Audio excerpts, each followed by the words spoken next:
just do a quick photo, but it's going to be easier if I just kind of. So this is the original 2001 Jeep Wrangler TJ parts catalog, and it is for all 01. So it's going to have 4 cylinders, 6 cylinders, autos, manual, you name it. Okay. There are 2 harnesses that you got from me. You might have got a dash one, but definitely, and if we can talk about if you got a dash one from me, because that'd be a different issue. Maybe not an issue, but something else. So you see the injector portion here. This is the one, okay? This is your injector portion. This will be your fuel pump, all the way back to your fuel pump, and it'll also have your transmission plugs on it, okay? Now, the one down here is for your dash harness. You probably have seen these before. And we consider it part of the engine, but they consider it part of the dash. They call it a dash panel harness because it goes inside a dash. Both of these here, okay, this one here and the injector one, you're gonna notice, if you can focus here, I think it's focused on my finger. Just look at that column I was pointing at. Those are engine codes, EPO and ERO, okay? That's a 2.5 and a 4 liter. Those obviously matter, but to the column next to it right there is trans codes. There's no trans codes, okay? That's a very important distinguish to make here. And the reason is because there's no different. Okay, so an EPO can have an auto or manual, basically. So if there's a different thing on them, they will put that there. Okay, I'll show you an example. If we scroll down a little ways, I'm sure we'll find something. Maybe not. Nope.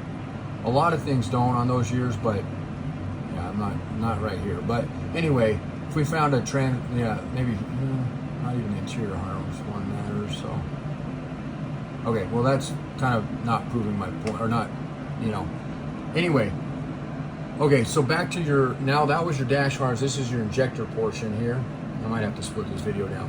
Same thing, we have engine, okay, EP and ER, and if you look down here, it tells you, okay, 2540, and then it gives you your transmission codes. If there's a tranny code here, that would signify, like for example, EPO, we go down here, oops, touchscreen. So EPO is a 2.5, so that's not the one we're talking about. So we're talking about ERO for yours, ERO. And if there was a difference between a manual and auto, it would give us the, for an auto, it would tell us on that year would be a 3-speed, so it'd be DGO, and for manual it'd be DBV. But since there's not anything here, this means that these harnesses are provisioned for both, okay? That's the only reason they'll give you both in like this area here. I don't know what this is pertaining to, a wire strap, it says. Means there's one for this and one for this, okay? Now, here's the jumper wire. This does change, but if you notice, it changes on the engine side, but now it's saying that this one will work on either engine and this one will work on either engine, okay? So they can both swap. The other thing I wanted to point out real quick on here is these things can affect, and it's possible that you're running into an issue here.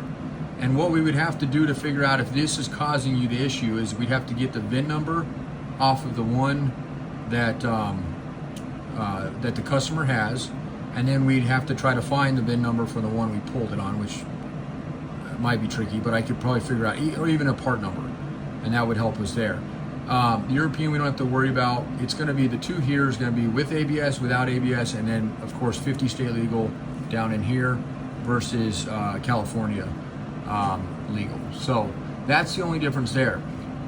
Okay, listen to the voicemail. Hopefully I can split this video up to send it to you like this and not have to upload it to YouTube, but if I have to go that route I will, and we will go from there.